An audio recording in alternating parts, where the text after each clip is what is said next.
Hello everyone, and thank you very much for joining us. Welcome to our LinkedIn Live. My name is Dan McClelland. I'm Artistic Director at Enact Solutions. And what we're going to be doing today, as with our series of LinkedIn Lives, is we're going to be talking you through the themes of one of our sessions, some of the learning that we have in our workshops. Specifically today, we're going to look at our Comfortable Being Uncomfortable with Race workshop. So that's what we're going to be having a look at today.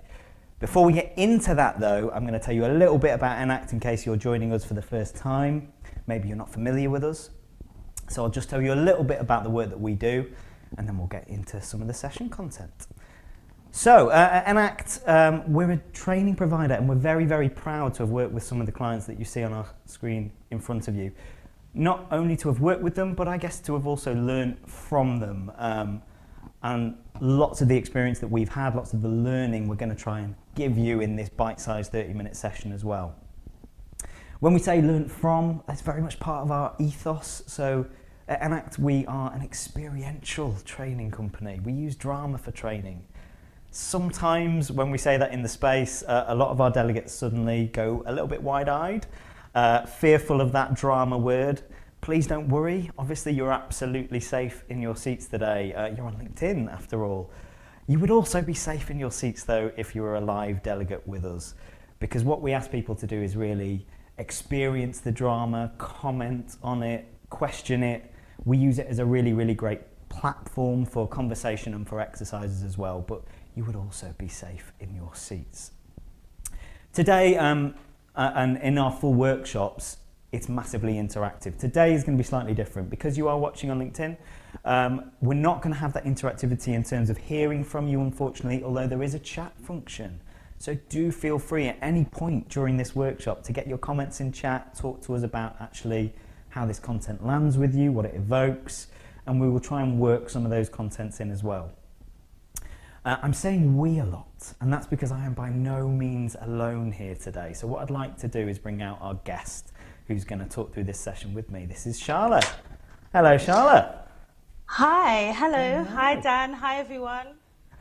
Charlotte, if you wouldn't mind just telling everyone a little bit about you, maybe also a little bit about your experiences working with Enact.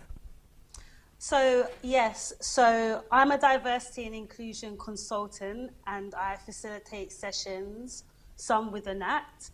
I've been working with Enact for around 5 years now. I actually started off doing some role play with Enact in some of their sessions. Like Dan said, that's a really great way that we can see behaviors. And some of those sessions were microaggressions, unconscious bias. I've done the open mind session, inclusive leadership, and also comfortable being uncomfortable, which is the session we're going to explore and talk about today. Yeah, and on that sort of exploring, I'm just going to let everyone know what the themes of today's LinkedIn Live are going to be. So what we're going to have a look at is increasing awareness around a couple of different things. So fragility, we're going to have a look at what is it. We sort of acknowledge, at the top of our Comfortable Being Uncomfortable session and this session today, that some of the themes we're going to look at, they can trigger people. They can provoke some very deep, very personal conversations. That's what this particular workshop is designed to do in its full extent. So we'll lean into those themes. We're going to look at fragility, raise awareness around privilege. We'll explore and try and share with you throughout some of the strategies that we've had in session and in other sessions for having conversations, having more open conversations specifically about race. And obviously this is a space for reflection and discussion. So before we get into this though, I thought it might be interesting just to dig in a little bit, Charlotte, in terms of our experience, because when I say our, actually it was myself and Charlotte who did a lot of the rollout of this session, co-facilitated, didn't we, back in 2020, which was the sort of inception, I suppose. From an Enact perspective, it was born out of a need to have more open conversations. Certainly when the pandemic was highlighting a lot of inequality, we had George Floyd, we had Black Lives Matter, and actually what we were finding was a lot of the organisations that we work with were finding themselves really, quite fragile in use of that word, quite fearful of having conversations and really wanting to work on how do we actually open this up, how do we empower people. So that was where came from an Enact perspective. But Charlotte, for you, rolling out a few of those workshops, what was your experience, especially back in those early days of the first few rollouts?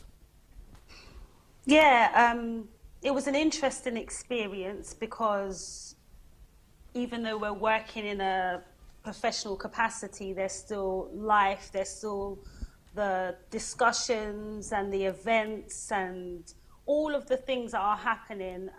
George Floyd and the pandemic being two main ones. So the conversations inside of the sessions were vital. They were very real. It wasn't anything that we all didn't know about or have a view on. So very good, very interesting, very frank conversations, and definitely uncomfortable conversations that we hadn't really, or I hadn't really experienced in sessions before. Yeah, and I suppose that was the design, wasn't it? Is we wanted to create that space where we could say, well, if you want to practice having these conversations, we need to lean into that uncomfortable feeling. So that's what we'll do. Okay, so let's get started. Here's what we're going to do. Me and Charlotte are going to bring to life some aspects of the comfortable and uncomfortable session.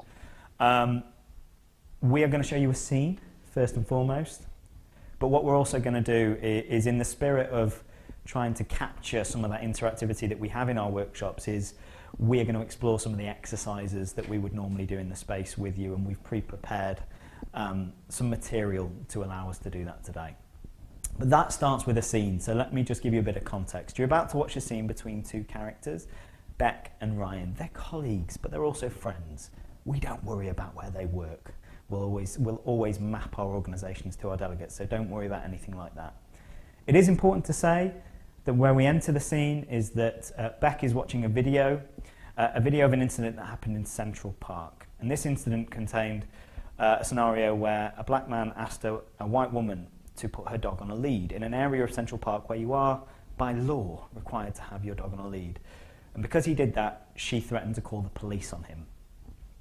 So Beck is watching that video. We're not going to show it. We will show it in full sessions. However, if you're interested, just Google it. Beck is watching that video, and that's where our scene begins. So we're going to go to a holding slide, then we're going to come back, and when we come back, we'll be in character, and off we go. So let's take it away.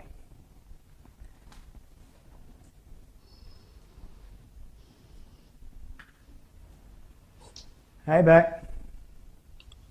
Hi, Ryan. Sorry, hold on a sec. Yeah, no worries. Oh, my word. Is everything all right? Yeah. Actually, no. I've just watched the video of the woman in Central Park. Well, yeah, Wow.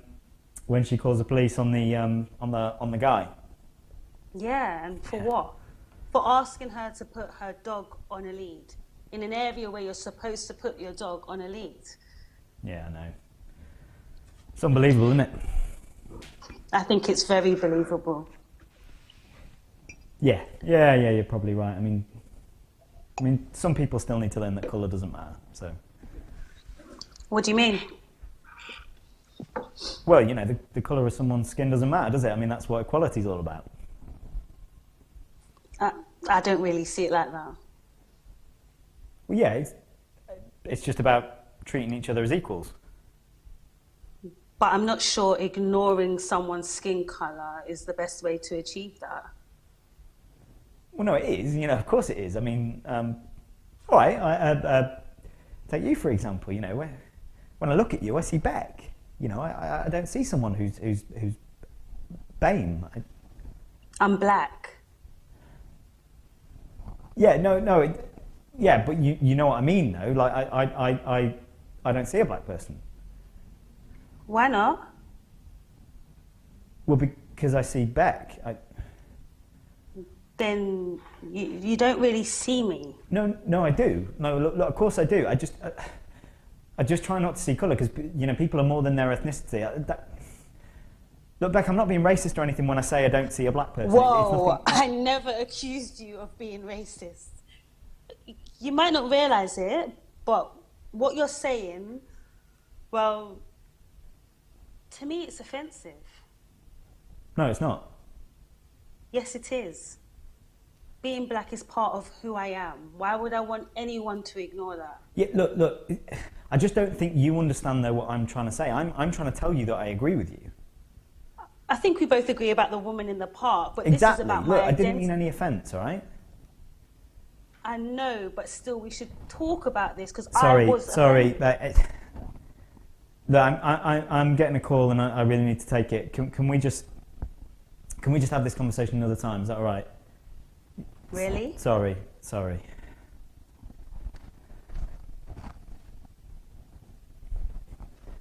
Okay, scene over. Beck and Ryan are gone. Dan and Charla are back. Okay, so normally this is the space where what we would do after each scene is we'd debrief with our delegates. We'd ask people what did they feel, what opinions did that evoke. Charlotte, I'm going to come to you because obviously having delivered lots of these sessions, what are some of the reactions to this scene that we normally get? Sometimes we get disbelief. Sometimes we get huge amounts of pause moments. I think that what's happening is they're digesting the video, they're digesting what's being said, all of that stuff. But what we have found is that there's a affinity with Ryan's character. Yeah. A lot of the delegates can totally relate to where Ryan is coming from. His statement, I don't see colour. And also, I would say in some of the sessions, Beck is received as a bit defensive and challenged on her identity. Yeah, I think that was some interesting things that I learned about delivering these sessions was straight away there is a lot of affinity for Ryan, there's a lot of empathy for Ryan, I think, from a lot of the delegates, and it takes a little bit of time, and which is where we sort of layer the exercises to actually to guide those delegates, I suppose, in understanding that there's a huge impact on Beck, and actually that's where we want the empathy to be centred. Yes. Yeah, which is where we go. So that's what we're going to try and share with you right now is what we do with this scenario is we do a really, really simple technique. It's called hot seating. So this is a technique we use in a lot of our sessions. It's really powerful. All hot seating is it allows our delegates to ask questions of our characters. So we bring the characters out and we say to our delegates, think of some questions you'd like to ask these characters and jump in. Also, it's a way to get into the character's mind. So as actors in that space, we're not telling any untruths. Everything is truthful in that hot seating space. So it's a good exercise to see what the characters are thinking. Yeah, we try and open up the characters, don't we, in terms of, so that when you ask them questions, you don't have to work too hard, I guess, to try and pull out what's underneath. So that's what we'd like to share with you. So what me and Charlotte have done ahead of this session is we've gone through some of our past sessions and we've tried to pick out some of the questions that are asked that we think have probed and sort of brought out some learning points. So I'm going to go first. So I'll step into character as Ryan. I'm going to hand over to Charla, and as soon as Charla asks me a question, I will respond as the character of Ryan, and we'll ask 3 questions each. So Charla, I'll hand over to you. So just to reiterate, Dan is now Ryan, and I'll be speaking to Ryan, the character that you saw in the scene. So, hi Ryan, how are you? How did you feel that interaction with Beck that we just watched just a moment ago went?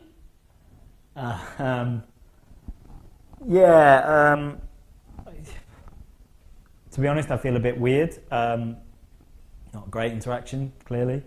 And I don't know, I just felt like I didn't know what to say. I felt like I was saying the right things from my perspective, but it just felt like everything I was saying was wrong, and that Beck was telling me I was wrong, and I just felt really awkward, and I just felt like I needed to get out of there. You know, I took a call at the end, and it's a call I probably could have quite easily ignored, but I just saw a way out and took it. Can I ask, what is your relationship with Beck? How long have you known her for? Like, what is the connection? Yeah, I've worked with Beck for a couple of years, and we get on really well. We are friends as well. I would classify Beck as my friend, you know, and that's why I think I was quite shocked that I thought that she would just sort of know where I was coming from, and I didn't quite understand her reaction to what I was saying. It just felt a little bit like, yeah, that she was disbelieving of that, and that was probably what really I struggled with that, because especially from someone who is a friend. You said in the scene that you don't see colour. Do you see colour? Well, I probably need to think more about it now, but certainly that's what I've always been taught. You know, that's what, you know, that's the values that were instilled in me as I was growing up by my parents, is that, you know, you look past difference. You know, you don't single it out. You don't see colour, and it's quite weird when obviously that's I thought that was good. I thought that was the right thing to say, and to be told it wasn't was, yeah, it was quite difficult. Thank you so much, Ryan. So we're going to let Ryan go now, and by magic, Dan is back in the space. You saw the transformation. So, Dan, if you wouldn't mind, how was that for you? Like, what were some of the outcomes for you playing Ryan? It's a really weird one with Ryan, because what we tried to do with Ryan was write fragility in a character. We tried to take the concept of fragility and say, right, what does that look like? Because we want to teach people about it and raise awareness of it, but we also wanted to make it accessible. So the idea was a case of, let's create a character that hopefully people will be able to access fragility through. And certainly that's where a lot of the themes, because that's what fragility is. It's feeling uncomfortable when someone questions your worldview, when someone comes out with an opinion that doesn't align to your own, and it's the feeling of not being able to deal with that in those moments. And actually it's that hostility, that anxiety. We actually have a definition, so I'll share that. So this is from Robin DiAngelo. So it's it's that feeling of discomfort, dismissiveness, hostility when someone is presented with information that challenges their view, which is what we tried to create with Ryan. So it's always kind of weird for me playing Ryan, because obviously that's sort of pushing Ryan's worldviews out there in a way that he believes is correct. What we're sort of hoping in that scenario is that we can highlight what fragility does, which is where it would be very easy for Ryan to just go, when Beck says, that's not how I see it, how do you see it? It would be very easy for him to override that fragility. Also, I think the fragility term explains the comfortable being uncomfortable. As we're going on, we're finding better words, better language to express that feeling inside. And it reminds me of another word before Robin DiAngelo coined fragility, which is cognitive dissonance. Now, if you type that into Google, cognitive dissonance, a lot of music examples come up. And when we were talking yesterday, Dan, my example was playing a major scale, or I don't know, C major, and then a minor note being intrusive in that scale. And that kind of discomfort feeling is what we're trying to get at, explain, and provide resources to work through. Yeah, which is so true, because that's what it feels like for Ryan, is when he's talking, he knows what he wants to say, but also it feels like he's landing on those keys, which is a lovely way of thinking of it. Okay, what I want to do is I want to move it forward slightly, because obviously we've talked about Ryan. What we want to then focus on and centre the empathy around is Beck, because that's what we need to do. Ryan evades the conversation. So then what we do is we give that conversation to our delegates. Say, well, let's talk to Beck. Let's actually find out how Beck's doing. So I'm going to do exactly the same process. I'm going to ask Charlotte to step into role as Beck, and I'm going to ask 3 questions. Hello, Beck. Hi. Hi. So how are you feeling after that conversation with Ryan?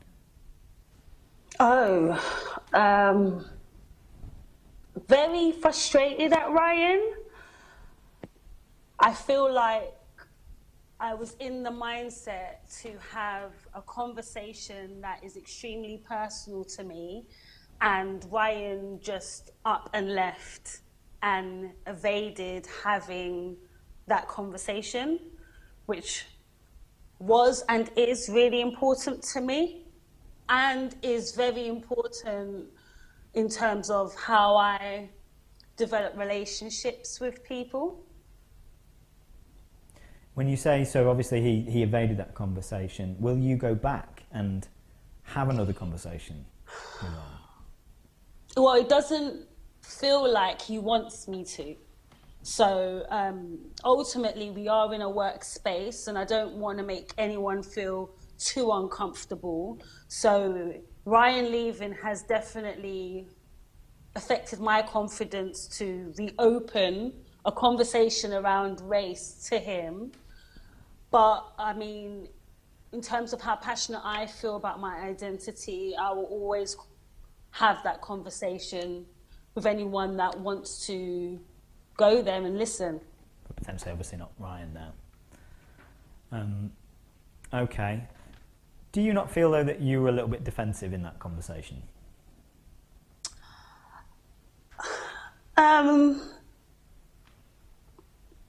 I don't, actually. I think that I was saying to Ryan how I identify. I was in a particular mind frame because I just watched quite what I think is a very damaging video. I don't think I was being defensive. If I was defending anything, it was my identity, and I don't think that should be a problem. Thank you very much, Beck. Interesting, thank you, Charlotte. So Charlotte, same question to you, I think, is, yeah, for you, being hot sat as Beck, what normally comes out of that? Where does that normally go? Yeah, so it was interesting that you asked the question around defensiveness. I feel like that's something that is, if not said, alluded to a lot when I play Beck. And it got us into a conversation around words versus tone, body language, all of that stuff. So one of the key phrases, I think, in that scene is, I don't see colour. And I think different cultures and communities come to that statement differently, and that needs to be explored. Yeah. It is fascinating, isn't it? Because especially it's probably interesting for people to know watching that what we tried to do, you know, when we created Beck, was write a character which all Beck's language is centred around what we call non-combative communication. So actually Beck is the least defensive we could have ever written in that scenario, and yet people still, I think, just go, well, she was defensive. They go straight to that. Whereas Ryan's behaviour is never described as defensive or offensive. It's a case of, so there's an assumption, I suppose, that it's always Beck, which is sad, but obviously it's also some of the learning that we want to get people to. Yeah, because we would ask those questions, like, why did you get a sense that Beck was being defensive, considering there's no words that are supposed to be defensive? So that's the further learning and unpicking what that what is it about Beck that causes us to think that she's defensive? Yeah, because certainly she doesn't label, she doesn't call Ryan anything, and actually it's in Ryan's own head. He says, she told me I was wrong. She never ever says that. She says, no, I see it differently. Which is, so that learning comes in session. For sure. What we also will talk about at this point is another word that a lot of people get very, very triggered by. But again, it's important to lean into those uncomfortable spaces. It's privilege. Because what we want to try and highlight through these conversations is actually Ryan has avoided that conversation because there's fragility there, and he's given into that fragility, and he's avoided having what could have been a really, really good conversation. Because he's avoided that, obviously Beck can't have a conversation about her identity, about how passionate she is, and she won't have that conversation again, which is another interesting thing, Charlotte. I don't know, because it often comes out from the session, isn't it, that the responsibility of having this conversation is often placed back on Beck, not on Ryan.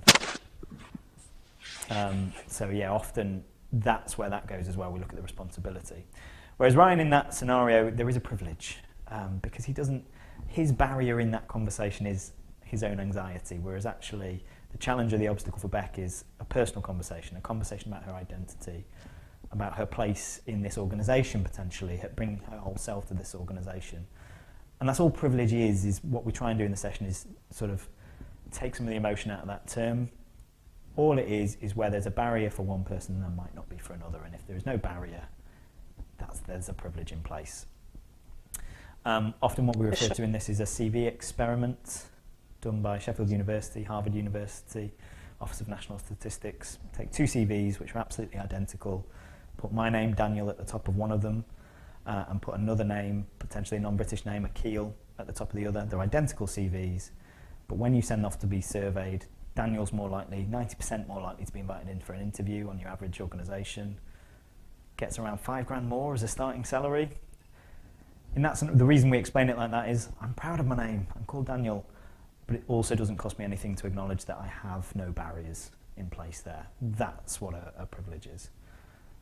Yeah, Charlotte, I'll just hand over to you on that one in case there's anything else coming through. What I was thinking was, my name's Charlotte Smith. So in your head, you might think, oh, okay, lovely CV, great skills, went to an all right university.